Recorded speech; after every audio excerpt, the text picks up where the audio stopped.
بسم الله الرحمن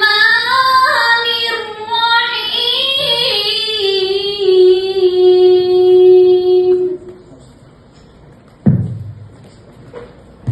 لا يكلف الله نفسا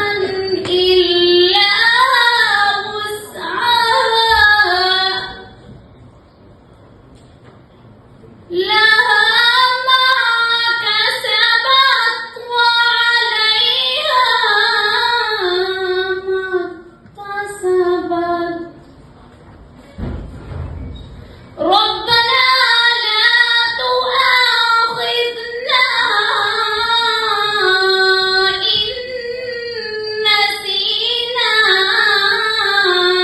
أو أخطأنا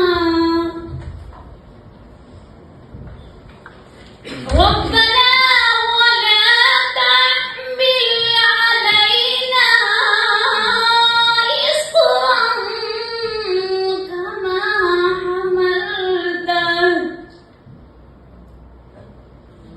كما حملته على الذين من قبلنا ربنا ولا تحملنا ما لا